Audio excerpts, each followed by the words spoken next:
Welcome to Ascend of Tales Audiobooks. Before we begin, don't forget to like, subscribe, and hit the notification bell to stay updated on more classic mystery audiobooks. If you love Agatha Christie, Sherlock Holmes, and timeless detective fiction, you're in the right place.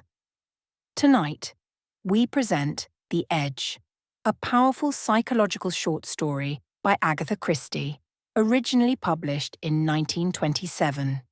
Disclaimer: this audiobook is produced under fair use guidelines for educational and entertainment purposes only. All rights to this story belong to Agatha Christie Limited and its respective copyright holders. We do not claim ownership, and we encourage you to support the official works by purchasing authorized editions. So settle in and experience the tension, emotion, and quiet power of The Edge by Agatha Christie. Let's begin. Claire Halliwell walked down the short path that led from her cottage door to the gate. On her arm was a basket, and in the basket was a bottle of soup, some homemade jelly, and a few grapes. There were not many poor people in the small village of Damer's End, but such as there were assiduously looked after, and Claire was one of the most efficient of the parish workers. Claire Halliwell was 32. She had an upright carriage, a healthy colour, and nice brown eyes. She was not beautiful, but she looked fresh and pleasant and very English. Everybody liked her and said she was a good sort. Since her mother's death 2 years ago, she had lived alone in the cottage with her dog, Rover. She kept poultry and was fond of animals and of a healthy outdoor life. As she unlatched the gate, a 2-seater car swept past, and the driver, a girl in a red hat, waved a greeting. Claire responded, but for a moment her lips tightened. She felt that pang at her heart which always came when she saw Vivian Leigh. Gerald's wife. Meddenham Grange, which lay just a mile outside the village, had belonged to the Leighs for many generations. Sir Gerald Leigh, the present owner of the Grange, was a man old for his years and considered by many stiff in manner. His pomposity really covered a good deal of shyness. He and Claire had played together as children. Later they had been friends, and a closer and dearer tie had been confidently expected by many, including, it may be said, Claire herself. There was no hurry, of course, but someday. She left it so in her own mind. Someday. And then, just a year ago, the village had been startled by the news of Sir Gerald's marriage to a Miss Harper, a girl nobody had ever heard of. The new Lady Leigh had not been popular in the village. She took not the faintest interest in parochial matters, was bored by hunting, and loathed the country and outdoor sports. Many of the wiseacres shook their heads and wondered how it would end. It was easy to see where Sir Gerald's infatuation had come in. Vivian was a beauty. From head to foot, she was a complete contrast to Claire Halliwell. Small, elfin, dainty, with golden red hair that curled enchantingly over her pretty ears, and big violet eyes that could shoot a sideways glance of provocation to the manner born. Gerald Leigh, in his simple man's way, had been anxious that his wife and Claire should be great friends. Claire was often asked to dine at the Grange, and Vivian made a pretty pretence of affectionate intimacy whenever they met. Hence that gay salutation of hers this morning. Claire walked on and did her errand. The vicar was also visiting the old woman in question, and he and Claire walked a few yards together afterwards, before their ways parted. They stood still for a minute discussing parish affairs. "Jones has broken out again, I'm afraid," said the vicar, "and I had such hopes after he had volunteered, of his own accord, to take the pledge." "Disgusting," said Claire crisply. "It seems so to us," said Mr. Wilmot. "But we must remember that it is very hard to put ourselves in his place and realise his temptation. The desire for drink is unaccountable to us, but we all have our own temptations, and thus we can understand." "I suppose we have," said Claire uncertainly. The vicar glanced at her. "Some of us have the good fortune to be very little tempted," he said gently. "But even to those people their hour comes. Watch and pray, remember that ye enter not into temptation." Then bidding her goodbye, he walked briskly away. Claire went on thoughtfully, and presently she almost bumped into Sir Gerald Lee. "Hello, Claire. I was hoping to run across you. You look jolly fit. What a colour you've got." The colour had not been there a minute before. Lee went on. "As I say, I was hoping to run across you. Vivian's got to go off to Bournemouth for the weekend. Her mother's not well. Can you dine with us Tuesday instead of tonight?" "Oh, yes. Tuesday will suit me just as well." "That's all right then. Splendid. I must hurry along." Claire went home to find her one faithful domestic standing on the doorstep looking out for her. "There you are, miss. Such a to-do. They've brought Rover home.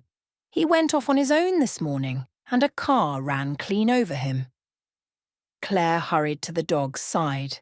She adored animals, and Rover was her especial darling.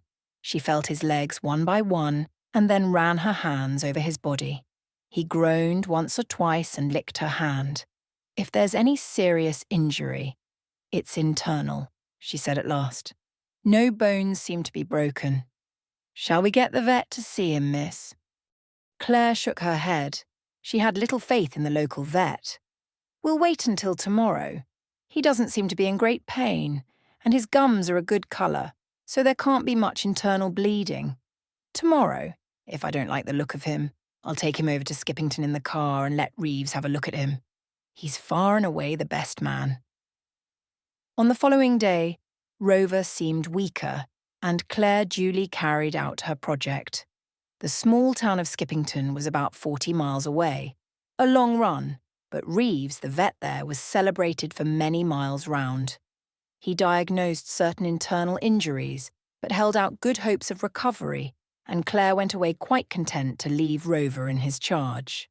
There was only one hotel of any pretensions in Skippington, the County Arms. It was mainly frequented by commercial travellers, for there was no good hunting country near Skippington, and it was off the track of the main roads for motorists. Lunch was not served till 1 o'clock, and as it wanted a few minutes of that hour, Claire amused herself by glancing over the entries in the open visitors' book. Suddenly she gave a stifled exclamation. Surely she knew that handwriting, with its loops and whirls and flourishes. She had always considered it unmistakable. Even now she could have sworn. But of course it was clearly impossible. Vivian Lee was at Bournemouth. The entry itself showed it to be impossible. Mr. and Mrs. Cyril Brown, London. But in spite of herself, her eyes strayed back again and again to that curly writing, and on an impulse she could not quite define, she asked abruptly of the woman in the office. "Mrs. Cyril Brown? I wonder if that is the same one I know." "A small lady. Reddish hair. Very pretty. She came in a red two-seater car, madam. A Peugeot, I believe." Then it was. A coincidence would be too remarkable. As if in a dream, she heard the woman go on. "They were here just over a month ago for a weekend, and liked it so much that they have come again. Newly married, I should fancy." Claire heard herself saying, "Thank you. I don't think that could be my friend." Her voice sounded different, as though it belonged to someone else. Presently she was sitting in the dining room quietly eating cold roast beef, her mind a maze of conflicting thought and emotions. She had no doubts whatever. She had summed Vivian up pretty correctly on their first meeting. Vivian was that kind. She wondered vaguely who the man was. Someone Vivian had known before her marriage. Very likely, it didn't matter. Nothing mattered but Gerald. What was she, Claire, to do about Gerald? He ought to know. Surely he ought to know. It was clearly her duty to tell him. She had discovered Vivian's secret by accident, but she must lose no time in acquainting Gerald with the facts. She was Gerald's friend, not Vivian's. But somehow or other she felt uncomfortable. Her conscience was not satisfied. On the face of it, her reasoning was good, but duty and inclination jumped suspiciously together. She admitted to herself that she disliked Vivian. Besides, if Gerald Lee were to divorce his wife, and Claire had no doubts at all that that was exactly what he would do, he was a man with an almost fanatical view of his own honour. Then, well, the way would lie open for Gerald to come to her. Put like that, she shrank back fastidiously. Her own proposed actions seemed naked and ugly. The personal element entered in too much. She could not be sure of her own motives. Claire was essentially a high-minded, conscientious woman. She strove now very earnestly to see where her duty lay. She wished, as she had always wished, to do right. What was right in this case? What was wrong? By a pure accident, she had come into possession of facts that affected vitally the man she loved and the woman whom she disliked and, yes, one might as well be frank, of whom she was bitterly jealous. She could ruin that woman. Was she justified in doing so? Claire had always held herself aloof from the backbiting and scandal which is an inevitable part of village life. She hated to feel that she now resembled one of those human ghouls she had always professed to despise. Suddenly the vicar's words that morning flashed across her mind. Even to those people their hour comes. Was this her hour? Was this her temptation? Had it come insidiously disguised as a duty? She was Claire Halliwell, a Christian, in love and charity with all men and women. If she were to tell Gerald, she must be quite sure that only impersonal motives guided her. For the present, she would say nothing. She paid her bill for luncheon and drove away, feeling an indescribable lightening of spirit. Indeed, she felt happier than she had done for a long time. She felt glad that she had had the strength to resist temptation, to do nothing mean or unworthy. Just for a second it flashed across her mind that it might be a sense of power that had so lightened her spirits, but she dismissed the idea as fantastic. By Tuesday night, she was strengthened in her resolve. The revelation could not come through her. She must keep silence. Her own secret love for Gerald made speech impossible.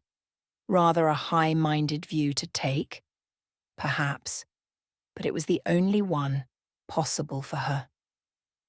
She arrived at the Grange in her own little car.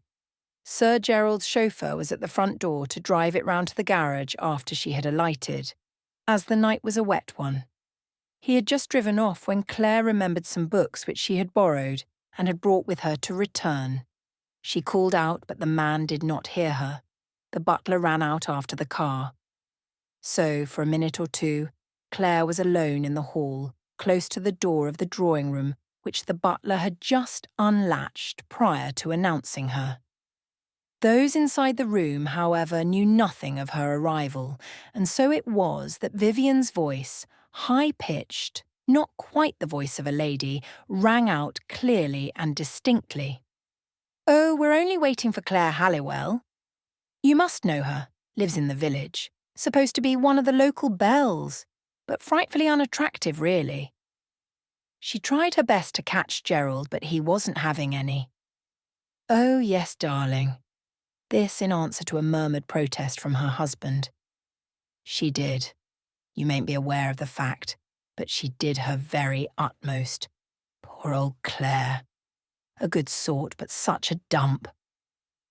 Claire's face went dead white, her hands hanging against her sides, clenched themselves in anger such as she had never known before. At that moment, she could have murdered Vivian Lee. It was only by a supreme physical effort that she regained control of herself. That, and the half-formed thought that she held it in her power to punish Vivian for those cruel words. The butler had returned with the books. He opened the door, announced her, and in another moment she was greeting a room full of people in her usual pleasant manner. Vivian, exquisitely dressed in some dark wine colour that showed off her white fragility, was particularly affectionate and gushing. They didn't see half enough of Claire. She, Vivian, was going to learn golf, and Claire must come out with her on the links. Gerald was very attentive and kind. Though he had no suspicion that she had overheard his wife's words, he had some vague idea of making up for them. He was very fond of Claire, and he wished Vivian wouldn't say the things she did. He and Claire had been friends, nothing more, and if there was an uneasy suspicion at the back of his mind that he was shirking the truth in that last statement, he put it away from him. After dinner, the talk fell on dogs, and Claire recounted Rover's accident. She purposely waited for a lull in the conversation to say, "So, on Saturday, I took him to Skippington." She heard the sudden rattle of Vivian Lee's coffee cup on the saucer, but she did not look at her. Yet. "To see that man, Reeves?" "Yes. He'll be all right, I think. I had lunch at the County Arms afterwards. Rather a decent little pub." She turned now to Vivian. "Have you ever stayed there?" If she had had any doubts, they were swept aside. Vivian's answer came quick, in stammering haste. Oh, no. Fear was in her eyes. They were wide and dark with it as they met Claire's. Claire's eyes told nothing. They were calm, scrutinizing. No one could have dreamt of the keen pleasure that they veiled. At that moment, Claire almost forgave Vivian for the words she had overheard earlier in the evening. She tasted in that moment a fullness of power that almost made her head reel. She held Vivian Lee in the hollow of her hand.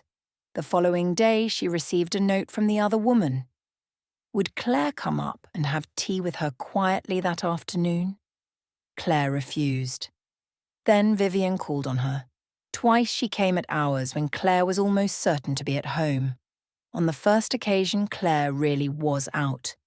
On the second, she slipped out by the back way when she saw Vivian coming up the path.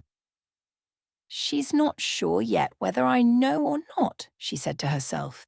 "She wants to find out without committing herself. But she shan't, not until I'm ready." Claire hardly knew herself what she was waiting for. She had decided to keep silence. That was the only straight and honourable course. She felt an additional glow of virtue when she remembered the extreme provocation she had received. After overhearing the way Vivian talked of her behind her back, a weaker character, she felt, might have abandoned her good resolutions. She went twice to church on Sunday, first to early communion, from which she came out strengthened and uplifted. No personal feelings should weigh with her, nothing mean or petty. She went again to morning service. Mr. Wilmot preached on the famous prayer of the Pharisee. He sketched the life of that man, a good man, pillar of the church, and he pictured the slow, creeping blight of spiritual pride that distorted and soiled all that he was. Claire did not listen very attentively. Vivian was in the big square pew of the Lee family, and Claire knew by instinct that the other intended to get hold of her afterwards. So it fell out. Vivian attached herself to Claire, walked home with her, and asked if she might come in. Claire, of course, assented. They sat in Claire's little sitting room, bright with flowers and old-fashioned chintzes. Vivian's talk was desultory and jerky. "I was at Bournemouth, you know, last weekend," she remarked presently. "Gerald told me so," said Claire. They looked at each other. Vivian appeared almost plain today. Her face had a sharp, foxy look that robbed it of much of its charm. "When you were at Skippington," began Vivian. "When I was at Skippington," echoed Claire politely. "You were speaking about some little hotel there." "The County Arms." "Yes. You didn't know it, you said." I have been there once." "Oh." She had only to keep still and wait. Vivian was quite unfitted to bear a strain of any kind. Already she was breaking down under it. Suddenly she leant forward and spoke vehemently. "You don't like me. You never have. You've always hated me. You're enjoying yourself now, playing with me like a cat with a mouse. You're cruel, cruel. That's why I'm afraid of you, because deep down you're cruel." "Really, Vivian?" said Claire sharply. "You know, don't you?" "Yes, I can see that you know. You knew that night, when you spoke about Skippington. You found out somehow. Well, I want to know what you are going to do about it. What are you going to do?" Claire did not reply for a minute, and Vivian sprang to her feet. "What are you going to do? I must know. You're not going to deny that you know all about it." "I do not propose to deny anything," said Claire coldly. "You saw me there that day?" "No. I saw your handwriting in the book, Mr. and Mrs. Cyril Brown." Vivian flushed darkly. "Since then," continued Claire quietly, "I have made inquiries. I find that you were not at Bournemouth that weekend. Your mother never sent for you. Exactly the same thing happened about 6 weeks previously." Vivian sank down again on the sofa. She burst into furious crying, the crying of a frightened child. "What are you going to do?" she gasped. "Are you going to tell Gerald?" "I don't know yet," said Claire. She felt calm, omnipotent. Vivian sat up, pushing the red curls back from her forehead. "Would you like to hear all about it?" "It would be as well, I think." Vivian poured out the whole story. There was no reticence in her. Cyril Brown was Cyril Haviland, a young engineer to whom she had previously been engaged. His health failed, and he lost his job, whereupon he made no bones about jilting the penniless Vivian and marrying a rich widow many years older than himself. Soon afterwards, Vivian married Gerald Lee. She had met Cyril again by chance. That was the first of many meetings. Cyril, backed by his wife's money, was prospering in his career and becoming a well-known figure. It was a sordid story, a story of backstairs meeting, of ceaseless lying and intrigue. "I love him so," Vivian repeated again and again, with a sudden moan, and each time the words made Claire feel physically sick. At last the stammering recital came to an end. Vivian muttered a shamefaced, "Well?" "What am I going to do?" asked Claire. "I can't tell you. I must have time to think." "You won't give me away to Gerald?" "It may be my duty to do so." "No, no." Vivian's voice rose to a hysterical shriek. "He'll divorce me. He won't listen to a word. He'll find out from that hotel, and Cyril will be dragged into it. And then his wife will divorce him. Everything will go, his career, his health. He'll be penniless again. He'd never forgive me. Never." "If you'll excuse my saying so," said Claire, "I don't think much of this Cyril of yours." Vivian paid no attention. "I tell you he'll hate me. Hate me. I can't bear it. Don't tell Gerald. I'll do anything you like, but don't tell Gerald." "I must have time to decide," said Claire gravely. "I can't promise anything offhand. In the meantime, you and Cyril mustn't meet again."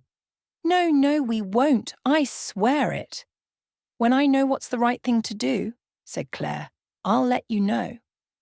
She got up. Vivian went out of the house in a furtive, slinking way, glancing back over her shoulder. Claire wrinkled her nose in disgust. A beastly affair. Would Vivian keep her promise not to see Cyril? Probably not. She was weak, rotten all through. That afternoon, Claire went for a long walk. There was a path which led along the downs. On the left, the green hills sloped gently down to the sea far below, while the path wound steadily upward. This walk was known locally as the Edge. Though safe enough if you kept to the path, it was dangerous to wander from it. Those insidious, gentle slopes were dangerous. Claire had lost a dog there once. The animal had gone racing over the smooth grass, gaining momentum, had been unable to stop, and had gone over the edge of the cliff to be dashed to pieces on the sharp rocks below. The afternoon was clear and beautiful. From far below there came the ripple of the sea, a soothing murmur. Claire sat down on the short green turf and stared out over the blue water. She must face this thing clearly. What did she mean to do? She thought of Vivian with a kind of disgust. How the girl had crumpled up, how abjectly she had surrendered. Claire felt a rising contempt. She had no pluck, no grit. Nevertheless, much as she disliked Vivian, Claire decided that she would continue to spare her for the present. When she got home, she wrote a note to her, saying that although she could make no definite promise for the future, she had decided to keep silence for the present. Life went on much the same in Damer's End. It was noticed locally that Lady Lee was looking far from well. On the other hand, Claire Halliwell bloomed. Her eyes were brighter, she carried her head higher, and there was a new confidence and assurance in her manner. She and Lady Lee often met, and it was noticed on these occasions that the younger woman watched the older with a flattering attention to her slightest word. Sometimes Miss Halliwell would make remarks that seemed a little ambiguous, not entirely relevant to the matter in hand. She would suddenly say that she had changed her mind about many things lately, that it was curious how a little thing might alter one's point of view entirely. One was apt to give way too much to pity, and that was really quite wrong.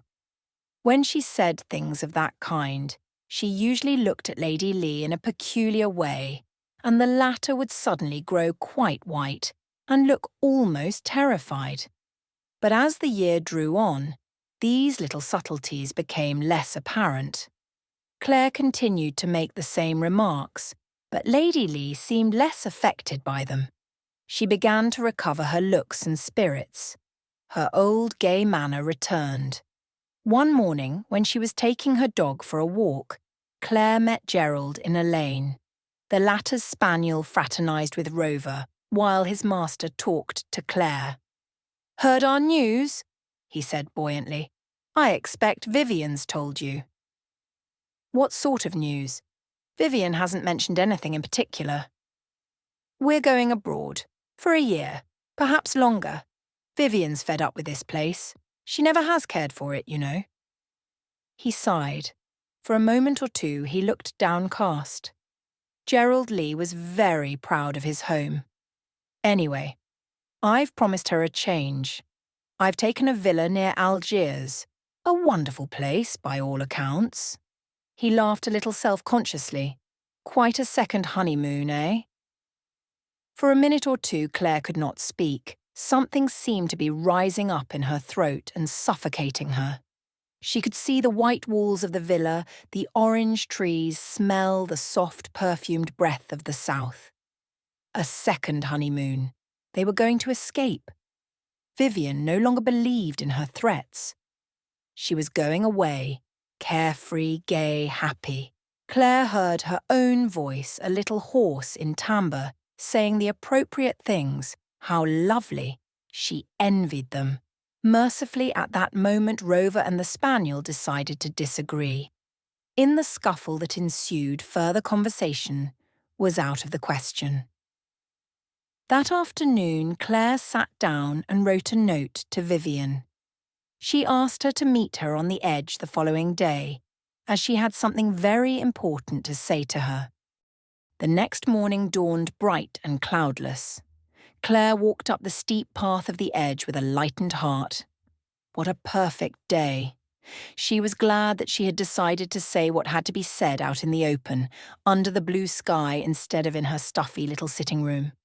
She was sorry for Vivian, very sorry indeed, but the thing had got to be done. She saw a yellow dot, like some yellow flower higher up by the side of the path. As she came nearer, it resolved itself into the figure of Vivian, dressed in a yellow knitted frock, sitting on the short turf, her hands clasped round her knees. "Good morning," said Claire. "Isn't it a perfect morning?" "Is it?" said Vivian. "I haven't noticed. What was it you wanted to say to me?" Claire dropped down on the grass beside her. "I'm quite out of breath," she said apologetically. "It's a steep pull-up here." "Damn you!" cried Vivian shrilly. "Why can't you say it, you smooth-faced devil, instead of torturing me?" Claire looked shocked, and Vivian hastily recanted. "I didn't mean that. I'm sorry, Claire, I am indeed. Only, my nerves are all to pieces, and you're sitting here and talking about the weather. Well, it got me all rattled." "You'll have a nervous breakdown if you're not careful," said Claire coldly. Vivian gave a short laugh. "Go over the edge?" "No, I'm not that kind. I'll never be a loony. Now tell me, what's all this about?" Claire was silent for a moment, then she spoke, looking not at Vivian but steadily out over the sea. "I thought it only fair to warn you that I can no longer keep silence about what happened last year." "You mean you'll go to Gerald with the whole story?" "Unless you'll tell him yourself. That would be infinitely the better way." Vivian laughed sharply. "You know well enough I haven't got the pluck to do that." Claire did not contradict the assertion. She had had proof before of Vivian's utterly craven temper. "It would be infinitely better," she repeated. Again Vivian gave that short, ugly laugh.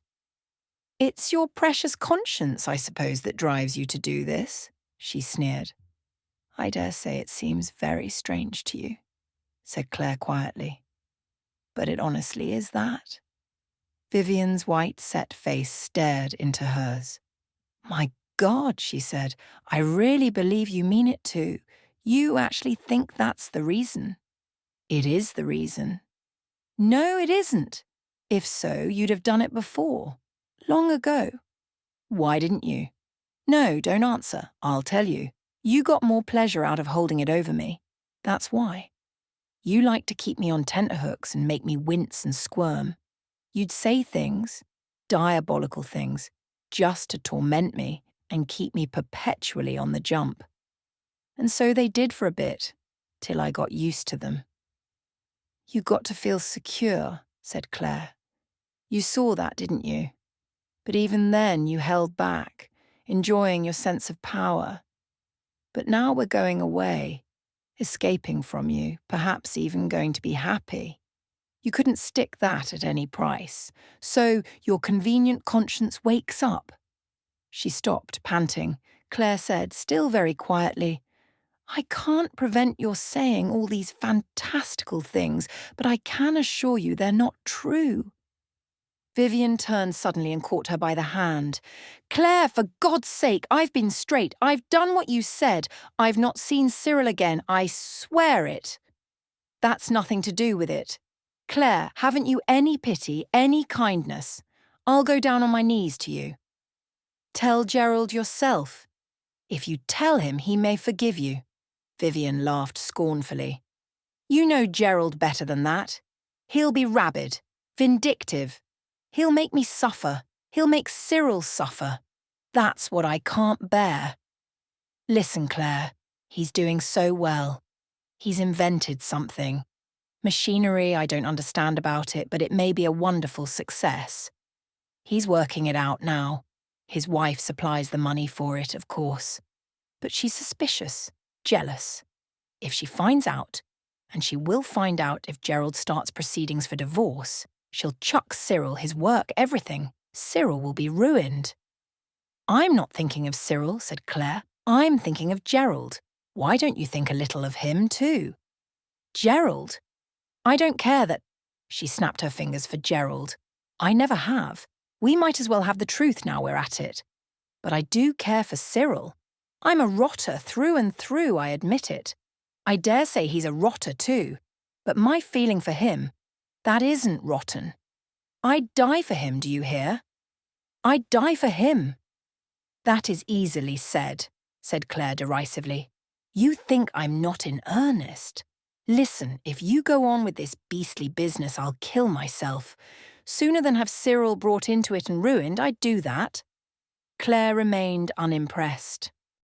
"You don't believe me," said Vivian, panting. "Suicide needs a lot of courage." Vivian flinched back as though she had been struck. "You've got me there. Yes, I've no pluck.